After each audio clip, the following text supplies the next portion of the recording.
caveman lifestyle is something that I believe is extremely important for young men to follow. Something that I teach in my community that you can find in the description below. And in this video, I'm going to teach you what that is and how to emulate that in modern day life. There are 10 pillars of the caveman lifestyle that I believe the cavemen used to replicate automatically, that I think we need to replicate as best we can in our modern day living to achieve over the limit levels of testosterone, of total testosterone, free testosterone. I think total testosterone should be above 1000 nanograms per deciliter, and free testosterone, I'm aiming for mine to be above 30 nanograms per deciliter. The last time I got tested, it was 21, which is still outside the range of between 5 and 20 nanograms per deciliter, but I want it to be over 30.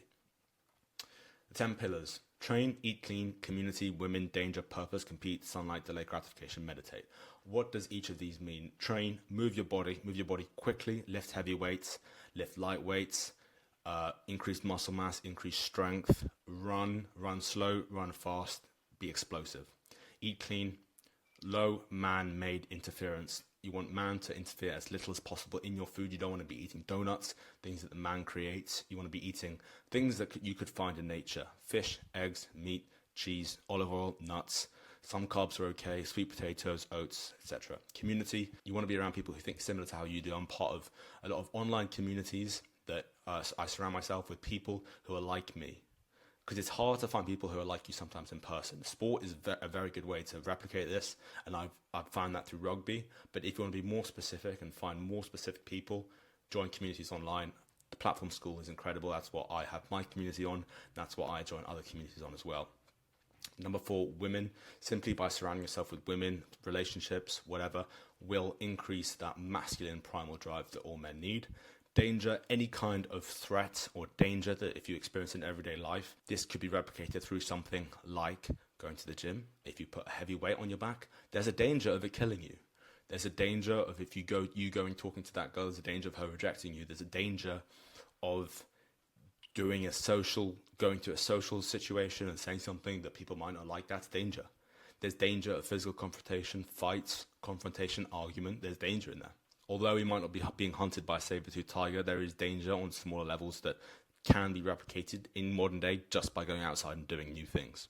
Purpose, what actually matters to you as a young man? What matters to you? What are you willing to help other people with? What goals are you willing to achieve? Compete, competition, best replicated through sport. Sport is like watered down version of war. It's like war, but on a more micro scale. War would be the best example of this. Soldiers and military men probably have the highest testosterone of all of us. But watered down versions of this, sports, even if you compete on a game, on a fucking video game, on a PlayStation, you will get competition related benefits on your testosterone. Sunlight, going outside is so fucking important. Going outside and actually being in nature, and just, right now it's currently raining, but I walked back from uni today and I just felt more like a man, to be honest. I just felt more like a human being through walking back. Even if there's no sunlight, even if there's not high exposure from the sun, there's an app on your phone you can get. I'm pretty sure it's called Lux or Lux Meter or something like that, and actually measures how much light you get. And the difference that it makes, if you point it to the sky, inside compared to outside, is tenfold. So it's ridiculous the amount of difference of light that you get compared to if you're inside and outside. Delayed gratification. Delay anything that you don't have to work towards. If you don't have to work towards going on YouTube or going on Pornhub, you shouldn't be doing it. If you have to work and there's a bit of friction to you reading a book, then you should be doing it. Something that I have to remind myself all the fucking time is just to not do things that are enjoyable, but I don't have to work towards. This, I'm doing some sort of work towards this. I'm enjoying it. There's a bit of a flow state element involved as well. Going to the gym, going to read, going to play sport, there's barriers there sometimes. Working on a business, there's barriers. It's not always fun. But when you do it, I can guarantee that if you start doing something like that, in the moment you'll be like, this is so much better than fucking watching TV. It might be harder for some people. It might be theoretically harder, but I think it's more natural to being a human doing things that aren't like surface level easy. We want to be on a mountain, we want to be climbing, we want to be going upstairs, we want to be summiting some kind of project in metaphorically in real life, or in just metaphorically, working towards some kind of achievement. And this obviously comes from doing delayed gratification, and this habit of delayed gratification comes from doing this, this. I would say this, and maybe this as well. And actually probably sunlight. Actually, it's probably all of them, I'll be honest. Anything that is instant, that's man-made, social media, Netflix, you want to be avoiding instant gratification, you want to be prioritizing delayed. Delayed gratification also looks at meditation as well. Meditation is huge, delayed gratification. 5 minutes, no stimulation, close your eyes, focus on your breath, as simple as that. And if we look at how a caveman would be living, they'd be doing all of these things. So let's run through each one and see if the cavemen actually would replicate this. Would they train? Well, probably not directly. They probably wouldn't go to a gym, obviously not. But this dude probably had to run a lot and maybe even climb something to kill this thing for his family. So we can tick that off. Is he eating clean? Well, he's eating a boar with no fucking natural, no man-made seed oils or sugar, or he's not having Haribos after this or anything like that.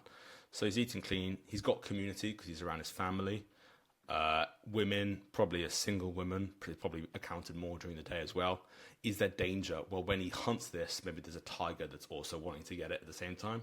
So there is danger. Is there a purpose? Well, there is a purpose. He's looking after his whole family. That's definitely a purpose there. Is he competing? He might have had to compete against another tribe to kill this boar. So he's definitely competing there. Is there sunlight? He definitely was in sunlight when he had to kill this boar. So there's sunlight. Is there delayed gratification? Yes, there is, because to kill this boar, he knew that he had to achieve something to get this nice reward of cooking it and having it with his family and probably laughing about something in Agag language. Is he meditating? Well, probably not directly. He's probably not sitting there going, let's meditate. But maybe before he goes to sleep, he's super, super present because he's had a very fulfilling day. And he has some very present and mindful thoughts. So technically, it is meditation.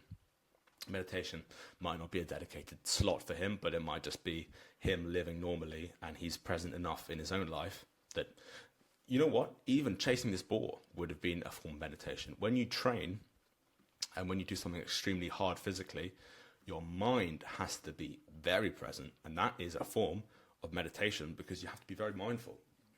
Meditation is literally just being present and focusing on the current scenario. So if you have to do a heavy 1 rep max squat, or if you have to do a very hard running interval, your brain, when you're doing that challenging activity, all it's focused on is achieving that activity, achieving that max, achieving that running time, achieving that, beating this team in this sport or whatever it is. So he achieves all these 10 pillars of the caveman lifestyle by just living his normal life. So this is something that is very interesting to think about, because when I was last year, when I was in this whole testosterone maxing frame of mind, every time when I would go outside and have lunch, I would have these massive primal urges just to go outside into the wilderness and just to hunt like food on my own and cook it on my own, even though it wasn't really realistic and I never did. I had these massive urges. This summer, actually, I went fishing with my dad and his friends, and that was in the wilderness, and we had to kill our own food, and we had to sleep in hammocks and create a fire, and it was very primal. And that's what I think is missing a lot of the time. Who goes camping anymore? Not really. No one my age goes camping.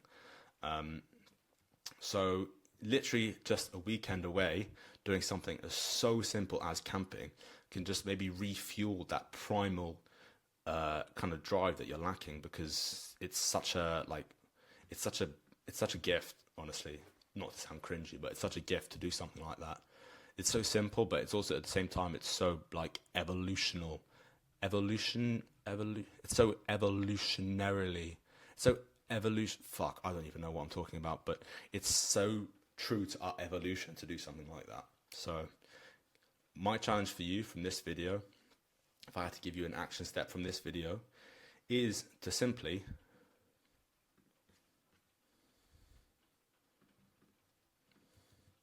my challenge to you, if you have to do something from this video, is to simply go camping. I know it sounds silly. I know you will have a lot of friction towards that, but if you can do something as simple as spend a few days in wilderness, you'll realize how much you're missing out just on like your life in general. Just to show you as well how cool it can be just to literally just sleep in a hammock,